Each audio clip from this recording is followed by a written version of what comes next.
Assalamualaikum warahmatullahi wabarakatuh. Halo teman-teman, selamat sore. Gimana kabarnya sore hari ini?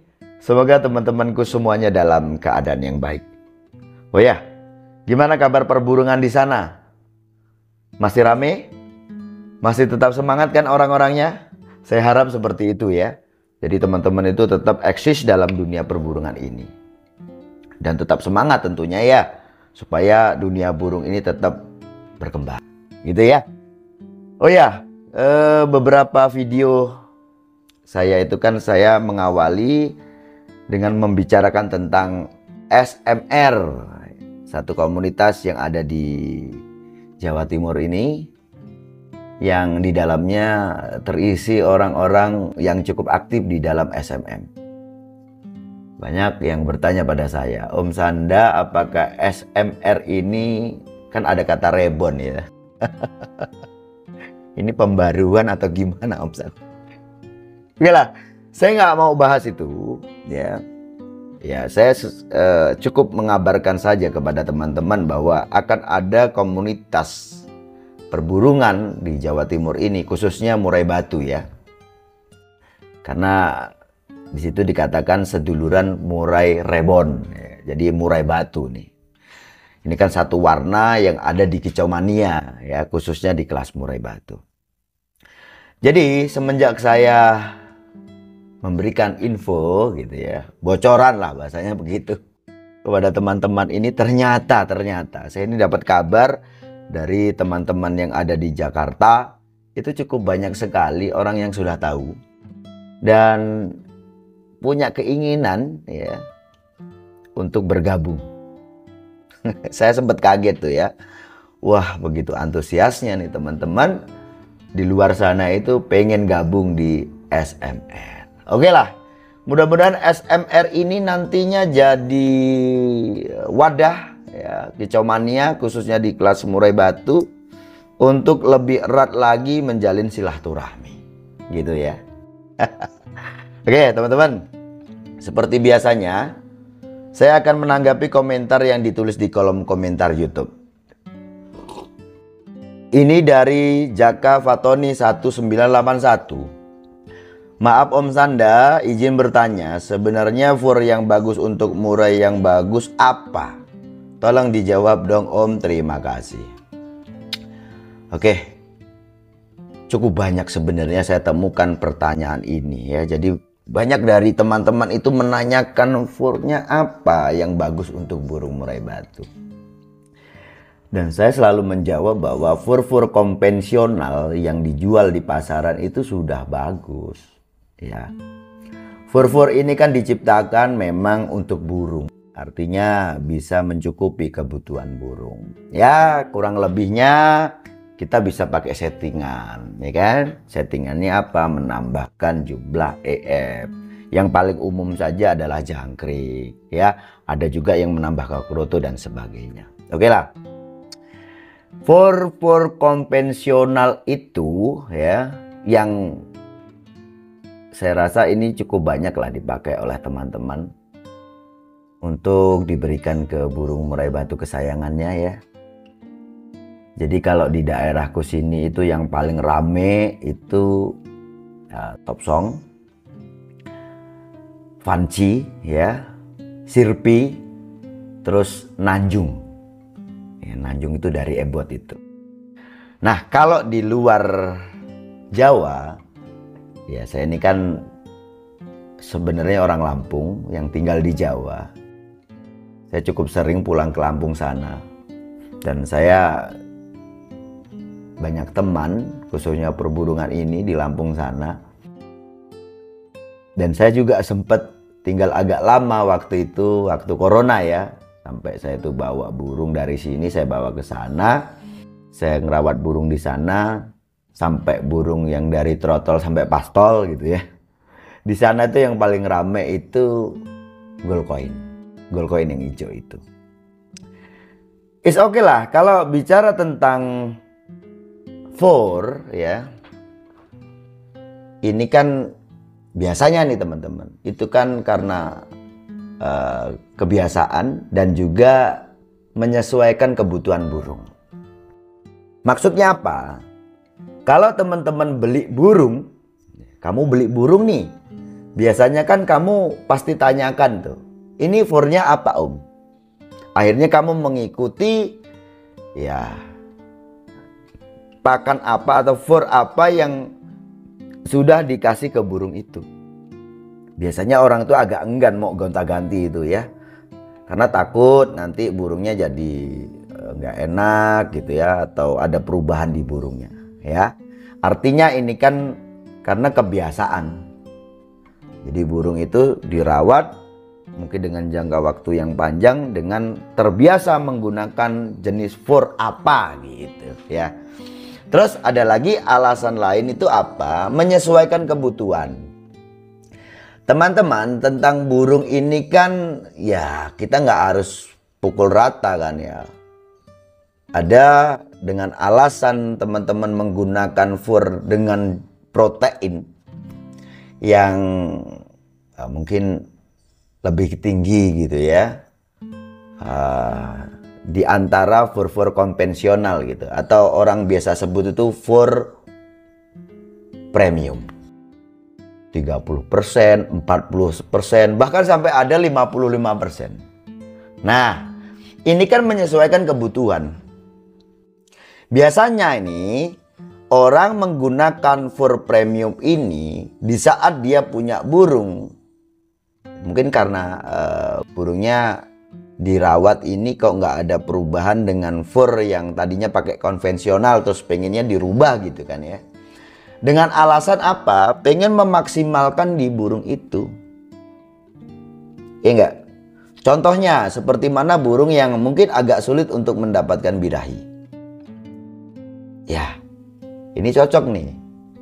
Ya, atau istilahnya burung yang dalam birahinya. Ini cocok. Teman-teman kasih fur yang proteinnya tinggi. Iya enggak? Ya kan? Karena alasannya apa? Pengen mentokin birahinya. Pengen burungnya gacor. Pengen burungnya selalu on fire. Pengen burungnya kerja maksimal di lapangan. Itu alasannya. Ya kan? Mungkin kalau teman-teman ngerawatnya dari trotol, terus teman-teman langsung kasih fur premium lah istilahnya begitu. Dengan alasan apa? Supaya trotolannya ini mendapatkan nutrisi yang cukup ya, sehingga nanti pertumbuhannya bagus. Nah, sampai dia pastol, sampai dia dewasa tetap diberikan fur itu, artinya ini kan juga sudah akan terbiasa nantinya burung itu menggunakan fur premium. Gitu ya. Nah, sekarang cerita soal fur. Teman-teman, kalau teman-teman itu ngerawat burung anggap aja lebih dari 10 tahun ya, saya rasa kalian pasti apa ya, kan burung ini kan juga ada masanya gitu ya. Dulu ya orang-orang itu menggunakan fur di luar fur burung gitu kan, seperti mana fur lele dan fur udang. Ini kalau teman-teman belum pernah dengar seperti ini, maka teman-teman dengerin aja aku ya, biar kamu nanti tahu ya sejarah gitu ya. Orang dulu ya itu memberikan fur lele dan fur udang itu maksudnya apa? Ya seperti mana yang saya katakan tadi. Pengen burung itu mentok di birahinya sehingga burung itu selalu on fire, ya kan? Nanti nyetingnya gimana ya? Nyetingnya lewat rawatan gitu loh ya. Nah, pakai fur lele. Proteinnya kalau nggak salah itu 28 atau 30 gitu teman-teman ya. Ya ada beberapa merek dan dia memang selisih untuk protein itu. Oke. Terus ada yang pakai fur udang. Fur udang ini hampir sama kayak fur burung. Bentuk peletnya juga sama. Kalau fur lele kan bunder-bunder tuh, beda kan ya. Tapi kalau fur udang karena dia tuh pakan tenggelam bukan pakan apung, itu sama bentuknya kayak fur burung. Dengan kadar proteinnya berapa coba? 40% sampai 50%. Gitu ya. Eranya itu dulu pernah eksis juga di zamannya pakai fur seperti itu. Bahkan sebelum-sebelumnya juga ada yang pakai fur gorengan. Kalau fur gorengan itu lebih ke karena mereka itu tidak mendapatkan sulit untuk mendapatkan fur sebenarnya. Ya, mungkin ini akses-akses yang teman-teman hidupnya di luar Jawa mungkin ya. Dan waktu itu juga waktu di zamannya itu memang merek fur itu tidak banyak. Gitu loh ya. Wong fur itu zaman aku kecil dulu itu setahu saya itu bungkusnya bening, teman-teman. Ya. Mereknya apa sih, Pramuka atau apa gitulah, lupa gue. Dan untuk mendapatkan itu juga agak sulit untuk orang-orang desa. Akhirnya apa? Ya, orang-orang perburuan itu berinisiatif untuk bikin fur sendiri dengan fur gorengan itu. Oke lah, itu terlalu jauh ya. Nah, setelah fur lele dan fur udang ini, ada di masanya orang itu menggunakan fur sudah ada mereknya. Dan cukup banyak mereknya itu. Dan warna juga ya, ada dikasih warna agak merah-merah gitu kan ya. Saya nggak sebutkan lah ya mereknya apa. Yang jelas sudah punya merek. Dengan protein juga protein tinggi. Ya, itu sempat eksis di zamannya. Mungkin kalau teman-teman kita mundur sekitar 7 tahun yang lalu gitu ya. Ya, itu cukup banyak kan orang itu menggunakan fur ini. Sebenarnya bukan hanya satu merek, tapi ada beberapa merek tuh. Nggak usah deh aku sebutkan mereknya apa ya. Terus, nah sekarang ini ya, orang ini kan sudah pinter untuk nyeting burung dan sudah paham lah kenapa alasannya pakai settingan, kenapa dikasih fur protein tinggi atau fur premium ini gitu kan. Udah tahu lah sekarang nih. Nah, oke lah, sekarang ini kan kembali lagi ke masanya di mana orang itu suka menggunakan fur konvensional. Sebenarnya ini juga dari dulu juga sudah ada gitu ya. Cuman lebih ke orang sekarang ini itu lebih banyak ya menggunakan fur konvensional ini karena dianggap dia punya cukup ruang untuk nyeting burungnya. Karena kalau kita pakai fur dengan fur konvensional yang proteinnya hanya 19%, 18% gitu kan ya.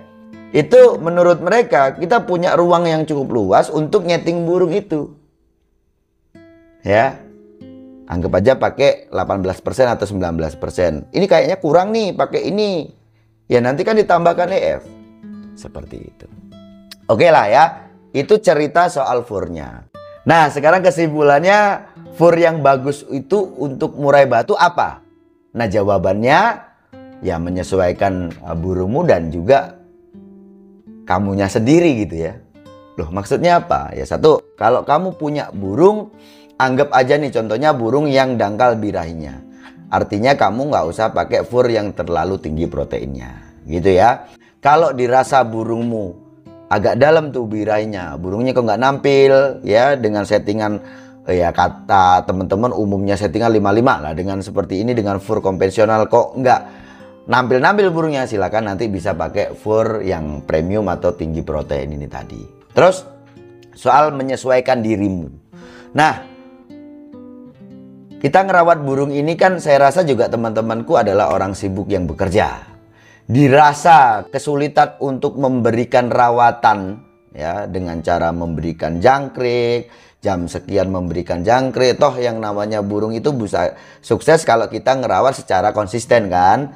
Nah, karena di sini terbentur dengan pekerjaan mungkin gitu ya. Ya pengennya teman-teman burungnya tetap dalam keadaan yang prima gitu kan. Burungnya juga fit ya, burung yang sehat. Ya, walaupun tidak harus diberikan EF ya, silakan nanti teman-teman bisa pakai fur protein tinggi. Gitu ya. Mungkin gitu aja Om. Saya rasa cukup sekian. Sukses selalu.